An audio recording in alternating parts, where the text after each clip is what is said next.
For nearly 300 years, they ruled the largest continuous land empire in history. Twice the size of Caesar's Roman Empire. Longer lasting than Napoleon's, as world-shaking as Alexander the Great's. They are the Mongols, the fury that rolls like a storm out of the steppes. In the early 13th century, the Mongols pioneer a style of warfare unparalleled in cunning and cruelty, and so revolutionary, it still inspires military strategists today. Sweeping east and west, destroying everything in their path, they shatter the old world order and carve a new course of history.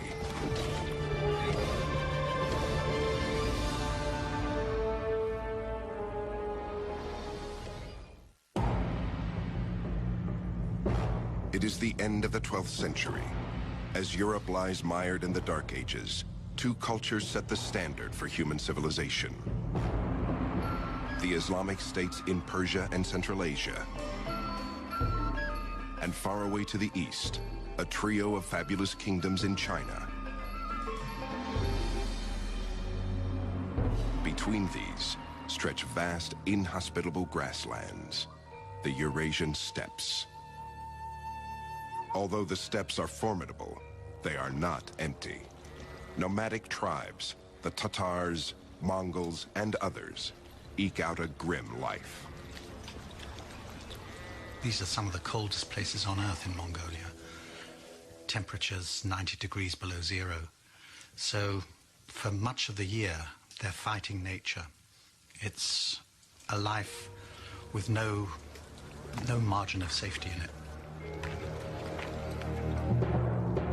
In 1175, the Tatars renew an old feud with the Mongols.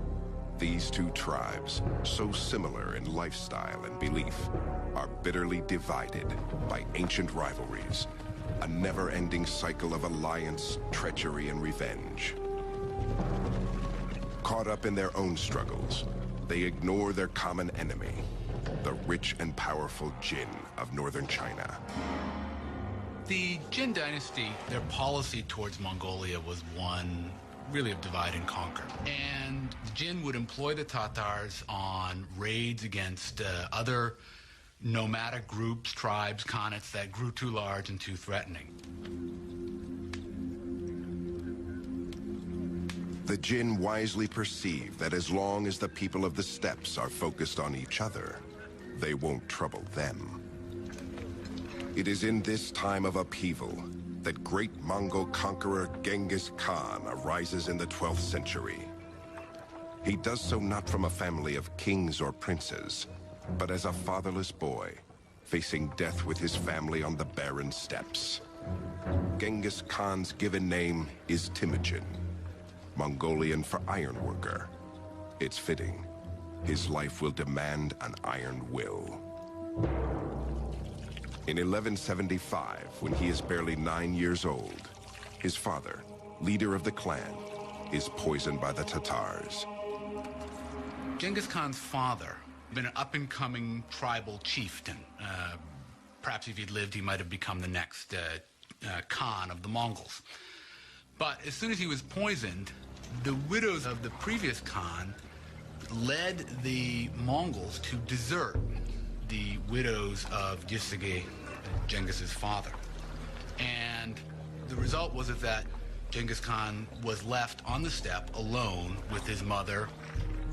Abandoned with her children, Temujin's mother gives him a simple charge: seek revenge.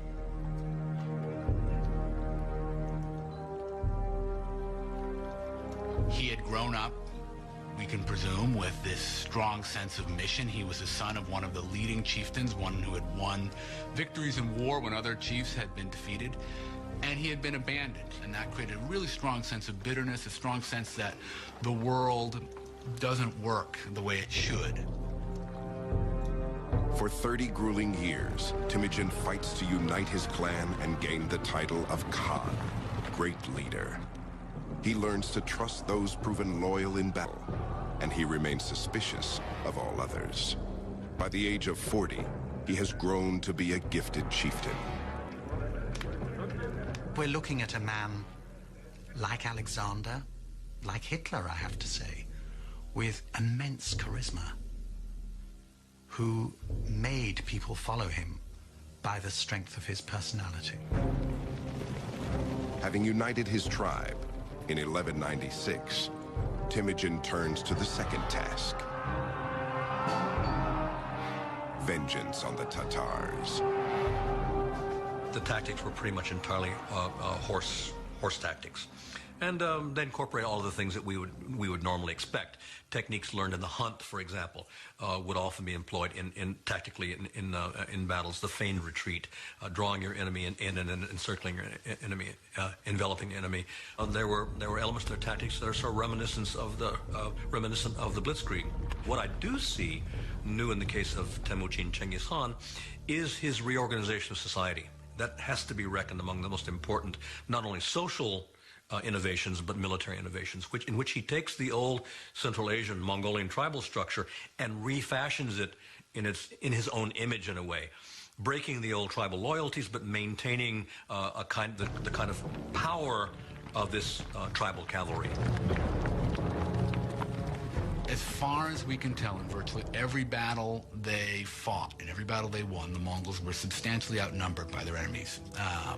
But they were much more mobile because they had so many horses, and they were able to operate, it seems, in small tactical teams. No more than a few score at most.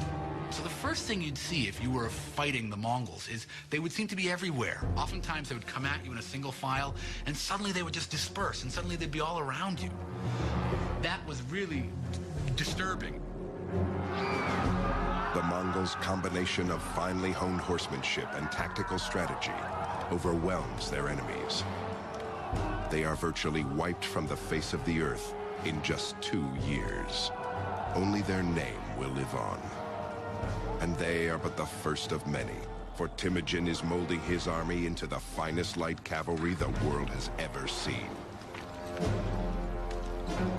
And he does take revenge on the people who had inflicted so much hardship on his family, his larger family, and on his immediate family, namely the Tatars, who, when he finally defeats them, as the story goes, he has everyone taller than the axle of a wagon executed. So he decimates, he destroys this particular tribe. The ambitious chieftain is a religious man. He reveres the natural hierarchy he sees around him. The ground is sacred. The rivers are sacred. But above all is heaven, the protector of the nomads. For Temujin, human affairs should mirror this hierarchy, and one man must stand above all others. Temujin has no doubts that fate has chosen him to lead. So he believed, on the one hand, that he was of a heavenly destined lineage. Why? Because when you won victory in battle, it was something decided by heaven, by God, by this Mochatenger, eternal heaven, or eternal God, which Genghis Khan firmly believed was in charge of all victories in battle and all successes and failures in this world. In 1206, a ruler's council of steppe tribes acclaims Temujin as universal leader, or Genghis Khan. He now stands poised to conquer the rest of the world and seal his reputation as the bloodiest of all barbarians.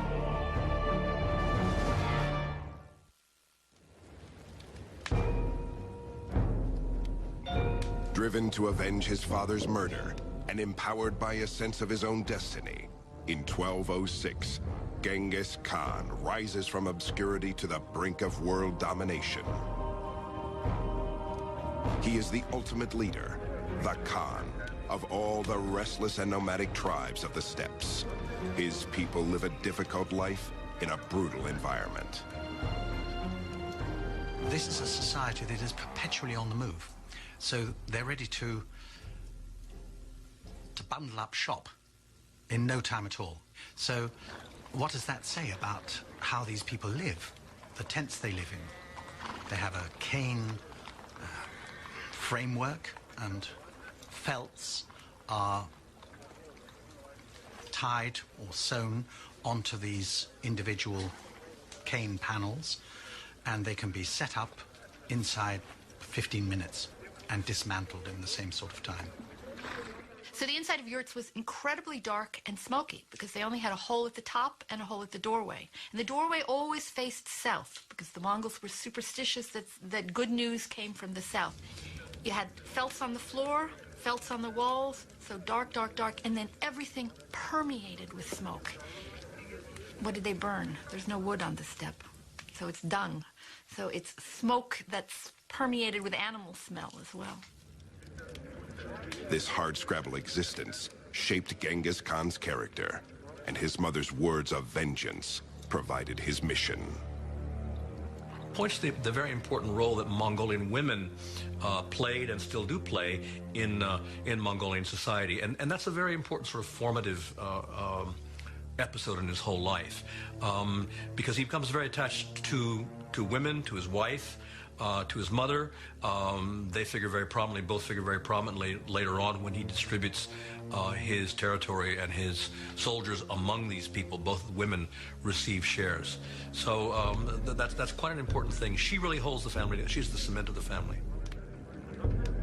By the year 1206, Genghis Khan's power over the steppes is unchallenged. Now he directs his vengeance on the wealthy and arrogant Jin of China. In 1211, the Mongols moved to invade China. The enormous ancient nation sees them as scruffy upstarts out to stir up a little trouble. The Chinese have no idea what they are about to face. Down in South China, the Sung dynasty, the ethnic Chinese in South China often looked on the Mongols as possible allies, and they developed a very interesting view of the Mongols, that the Mongols were these very crude, barbaric, savage people, but they were uncorrupted, unspoiled. Within hours of their initial meeting, the Mongol troops annihilate a much larger Chinese force. The nomads learn fast. They copy Chinese siege technology to breach their city walls. They become the embodiment of terror. And then they start beating their drums. And these drums are carried by 4 people on ropes. And the mere sound of them drove people mad with fear. They brought with them the prisoners from the previous city that they captured and pushed them into the moat so that they could go over them, over the dead bodies at the city walls. And then they would slaughter every living thing, the very cats and the dogs. In 1215, they lay waste to the capital of northern China, Chengdu, present-day Beijing. But just as victory seems within reach, news arrives that trouble is brewing in the Mongolian homeland.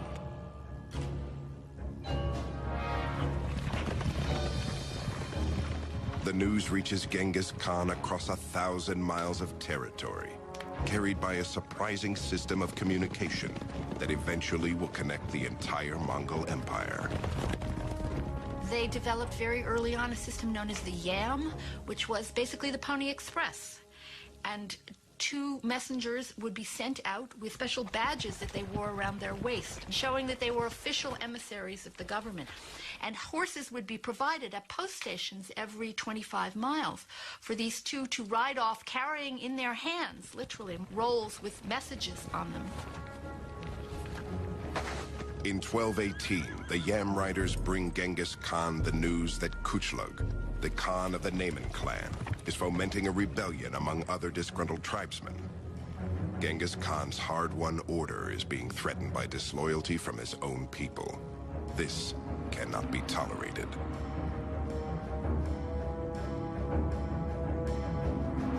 In search of the rebels, Genghis Khan launches a crusade that takes him far from his business in China. As As they pursue the rebels west into Muslim lands, the Mongols annex one kingdom after another. Before crossing into each new territory, Genghis Khan gives the local ruler the option to give up the conspirators and surrender peacefully. But if the ruler resists, Genghis Khan warns he will show no mercy. He writes one chieftain, "The disaster will reach you, too." Genghis Khan's campaign of vengeance has swelled his empire till it touches the borders of the ancient kingdom of Khwarezm in present-day Uzbekistan. Though Khwarezm is an attractive target, Genghis Khan goes no farther. He has learned something new. I think that the key moment in the career of Genghis Khan that lifted him from being a territorial chieftain in Outer Mongolia, and it's not accident that Outer Mongolia means the boonies, it means the back of beyond, that moved him from that to a player on the world stage, was when he began to realize that his territories were on the Silk Road and that he could change the fortunes of his people by trade. And so he sent a series of embassies to his nearest neighbor, the Sultan Muhammad, who was the ruler of the Eastern Islamic world.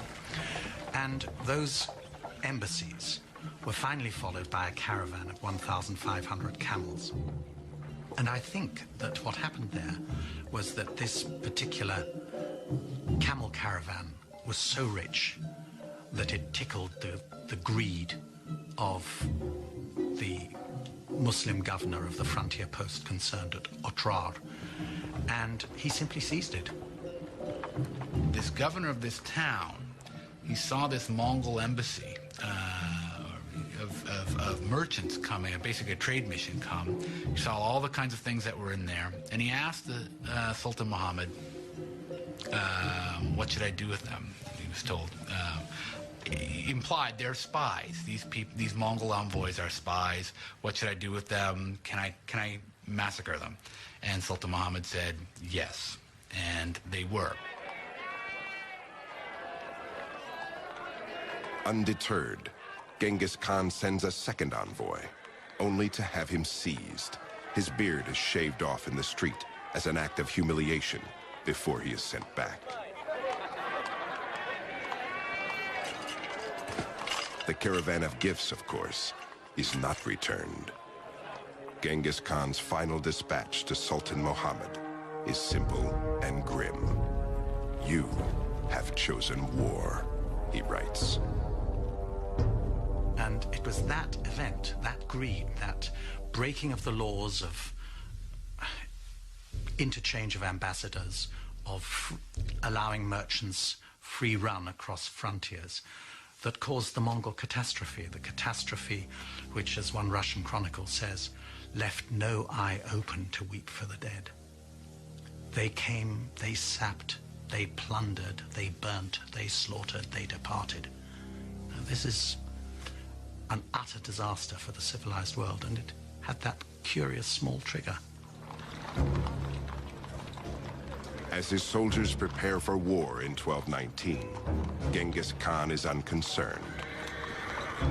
That will happen, he says, which will happen. And what is to be, we know not. Only God knows. In carrying out God's heavenly plan, the Khan will teach his enemies a terrible lesson and continue a conquest that will destroy all that stands before him, including the wealth and knowledge of an entire civilization.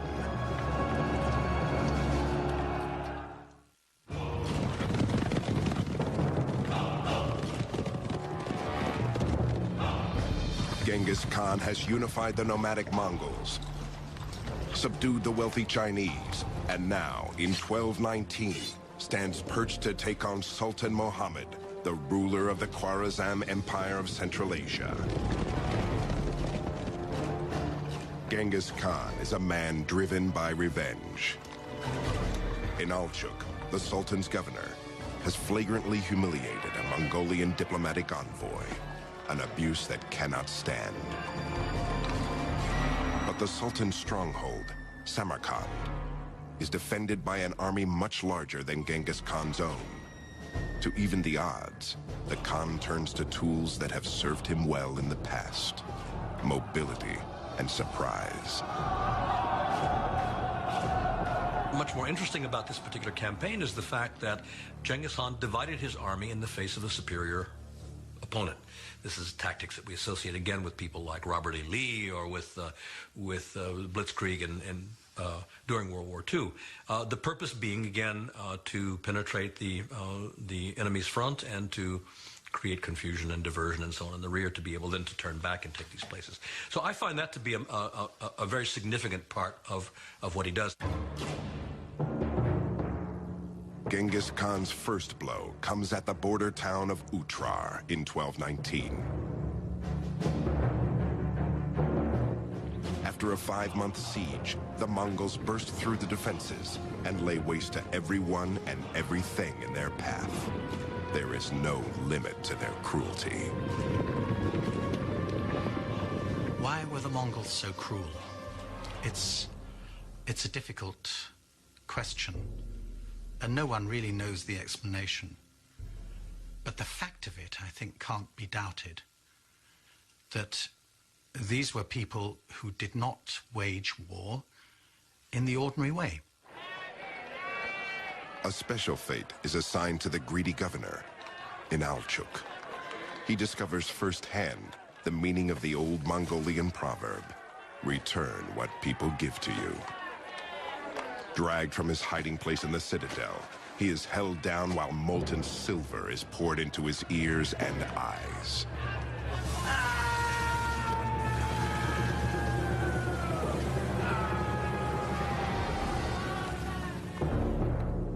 In February 1220, Genghis Khan plots a 3-pronged attack, unrivaled in cunning and malice. First, 2 columns of Mongols strike Khwarezm from opposing directions, east and west. Their main goal? To lull Muhammad into thinking that these trifling attacks are the Mongols' best shot. Medieval armies in Europe and the Middle East had a very strong idea that retreating in the face of the enemy was humiliating. And so they really couldn't do it. And the other reason they couldn't do it was because, from the general's point of view, once you start retreating, everybody would think you've lost, and suddenly you would lose control of your army. Everybody would start running away. Oh, we've lost. We're running away. The Mongols would retreat. Then suddenly, as they're retreating, they'd suddenly break up, start coming around again, and start shooting at you again. That was very disorienting for many armies. The constant hail of arrows that would be falling, that was a disorienting thing.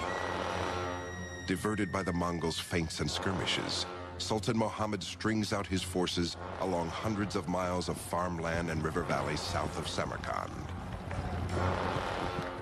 But far away to the north, Genghis Khan prepares for the main assault.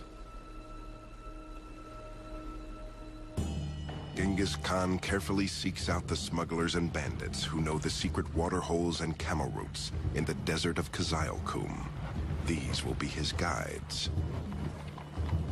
They will lead his army over 300 miles of punishing desert sands, a back door to the Sultan's kingdom.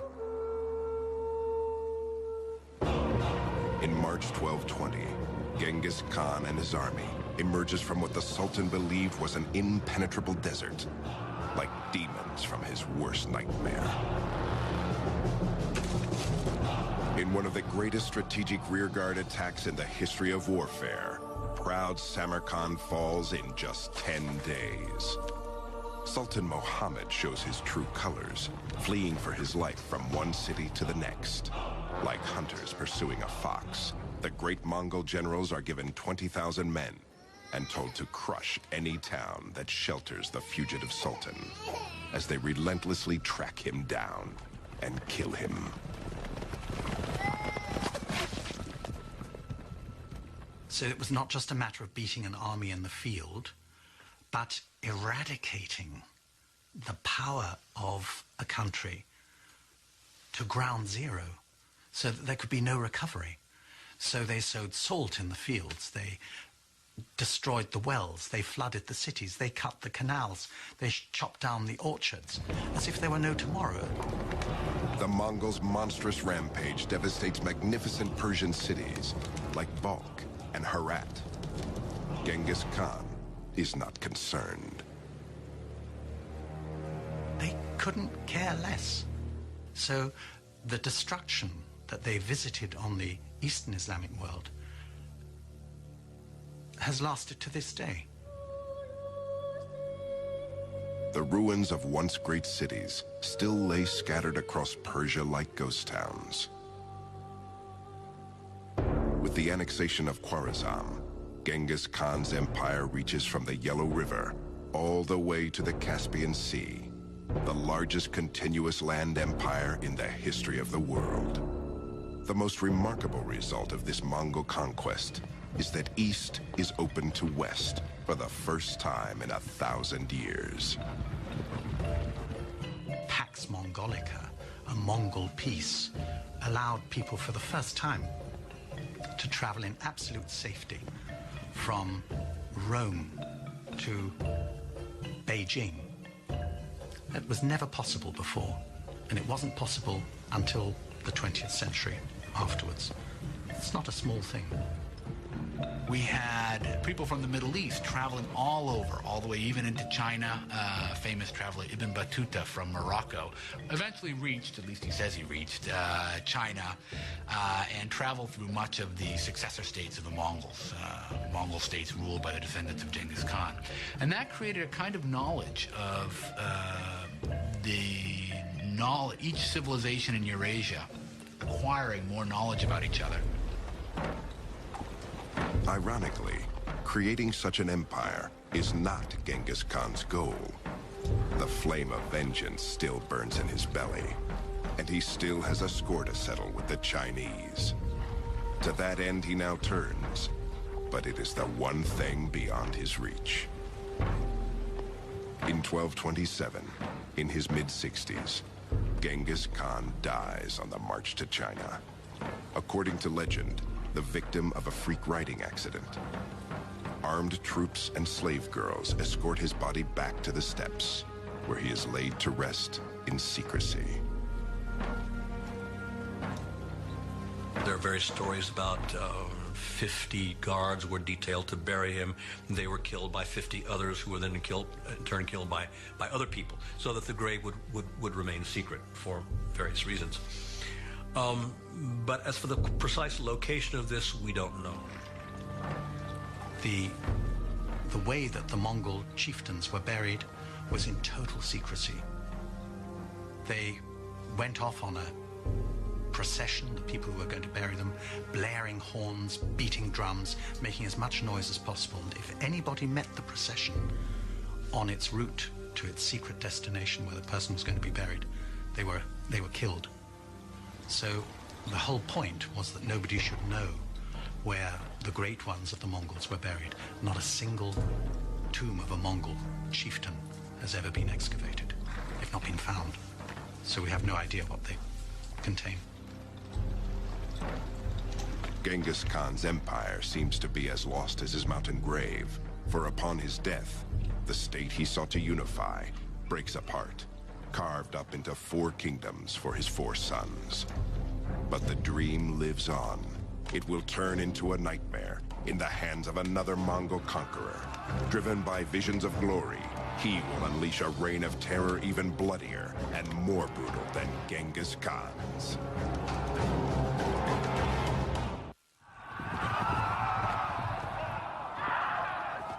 In an eruption of violent conquest, the Mongolian Empire continues to expand after Genghis Khan's death in 1227. In the west, the Golden Horde, descendants of Genghis Khan, rules southern Russia and Khwarezm. In the Far East, the Khan's grandson defeats and unites the 3 kingdoms of China. And in Persia, the Mongols convert to Islam, building fabulous mosques to glorify their new god. Still, as successful as the Mongolian Empire may be, its huge size makes it difficult to maintain. There weren't enough Mongols this was not a gigantic nation. It wasn't like China, for example. Perhaps there were as many as 100,000 people in the Mongol army, and that was about it. So the wider the territories they controlled, the thinner the crust of Mongol dominion on them. By the mid-14th century, Genghis Khan's empire lies in shambles. Like the old Mongol clans of the steppes, the rulers spend their time fighting each other instead of combining their strength. The actual power was slipping from the hands of the Genghis Khan, the descendants of Genghis Khan, and falling into the hands of these tribal warlords, people who were not themselves of the imperial family, but who were the real holders of power. In the middle of the 1300s, in the Muslim lands of Khwarezm, in modern-day Uzbekistan, a young Mongol boy named Timur prepares to steal his neighbor's sheep. He is a clever and stealthy adversary to the shepherd, but this time, his luck will fail him. It is said that he receives a wound that never fully heals, making him lame for life. As he grows to power, he is called Timur the Lame, or Tamerlane in the West. It is a name that his enemies will come to dread. By the year 1360, Timur is an important emir, or leader, a master chess player, a skilled strategist. Though he is a Mongol, he cannot claim descent from Genghis Khan, so he creates an elaborate genealogy linking himself to the great leader. He even takes 2 wives descended from Genghis Khan to legitimize his claim. Timur certainly, I think, saw himself as restoring a certain view, a certain version of Genghis Khan history. It was his own version. It was reflected very much through the prism of his own ambitions. And he, at a certain point, saw himself as a man of destiny, not only as simply the agent of the righteousness of the Genghis Khan cause, but saw himself as a person acting in his own right. By 1375, the Mongol Empire is not Timur's only restoration project. A century and a half after Genghis Khan put Samarkand to the torch, Timur hopes to make his adopted hometown the jewel of the world. He was born in that very area, and he was always attached to what is now Uzbekistan as his birthplace. And in the course of his campaigns, wherever he went, he would kill all the men in a city that he had captured, but he would save all the artisans from death and transport them back to Samarkand. So you must imagine Samarkand alive with traditions from all over the Muslim world, from China, also from India. So Samarkand was something special. Samarkand was a garden city, and one of Timur's main construction activities was to provide irrigation canals that opened up whole suburbs with these wonderful gardens. Because Timur was a Muslim, he also constructed Muslim buildings, and he used a lot of the booty that he acquired when he conquered India to construct an absolutely enormous mosque. One of the attributes of Timur seems to have been his pride and his megalomania, we might say. And you see this in this mosque. It is colossal. Size was the big thing. The entrance way is 50 feet tall. And clearly the impression you're supposed to get is I, the humble little worshiper, have to go through this 50-foot doorway to get in. The magnificence of Samarkand is a testament to the might of Timur, but it is also a testament to his brutal means of keeping order. Outside the walls of Samarkand, his merciless cruelty becomes legend. From 1385 on, Timur systematically sacks all of Western Persia, as well as cities throughout Azerbaijan, Georgia, Armenia, and the Caucasus. Tens of thousands of people are slain along the way. In 1398, Timur follows in the footsteps of the Greeks, leading an audacious expedition over the world's most notorious mountains, the Hindu Kush. He then lays waste to northern India. But the farther Timur extends his reach, the more difficult it is to control hostile populations. When the inhabitants of Delhi rebel against their new Mongol masters, Timur takes a page out of Genghis Khan's Book of Terror and writes a new and even more horrific chapter. The reports that he cut off the heads of his victims and piled them into huge heaps occur so often that one can't help wondering whether this is not accurate and not just mere rhetoric, but it wouldn't account for the numbers, 70,000, 80,000. I think we're talking about psychological warfare, which is something that the Mongols had introduced. It's one thing to go to war. It's quite another to use terror as a weapon of war. And this is what Timur did. Timur built upon the legacy of Genghis and used it effectively. He was more terrible in that sense that he slaughtered more brutally, more quickly, but always sparing the artisans. When they say he destroyed the city, that's somewhat of a metaphor, meaning he killed off enough people to make it look bad, and then he brought back from every city he conquers the best workers, the best artisans, the best engineers, the best products. The vaulted skyline of modern-day Istanbul bears testament to the one dynasty that stood in the way of Timur's dream of a Genghis-sized empire, the Ottoman Turks. In 1402, Timur's expanding lands reached the immovable borders of Ottoman Sultan Bayezid. Proud to the point of arrogance, neither leader can tolerate the other. Timur even goes so far as to suggest Bayezid's mother is of dubious birth, meaning she is a whore. Bayezid can stand no more. Leading one of the finest armies in the world, the Sultan rides out of his fortress at Ankara to meet Timur's far smaller force. Confident and imposing, he knows little of the cunning genius of the Mongol Timur. In 1402, goaded by slurs on his honor, the Ottoman Sultan Bayezid races to meet Timur's Mongol forces. But Timur, aware of the Sultan's route, does an end sweep around the Turks. Traveling off the beaten track, he catches the Sultan off guard. He lays siege to the Turkish stronghold, Ankara itself. It is a humiliating turn of events for Bayezid. He is forced to beat a hasty retreat to defend his city. When his weary troops finally arrive, they are no match for the well-rested Mongols. Even worse, in the heat of battle, an entire Turkish battalion defects to the Mongol side when they see a beloved prince fighting for Timur.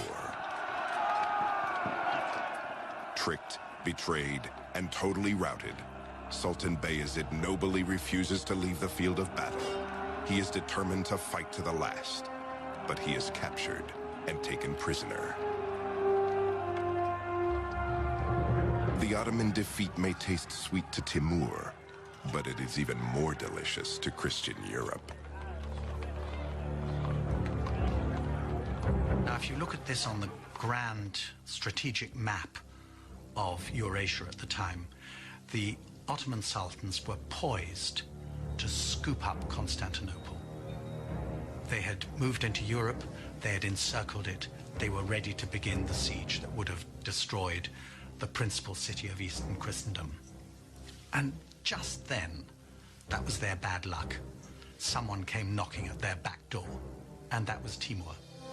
The reaction in Europe to the defeat of Bayezid Yildirim was unrestrained joy.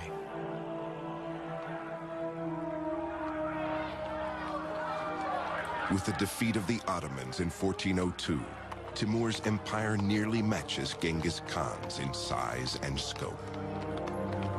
Predictably, it is not enough for the voracious conqueror. To secure his place in history, he must do his hero one better. And the only way to accomplish this is to take what Genghis could not: China. But like Genghis Khan, Timur mysteriously falls ill and dies on the march to China.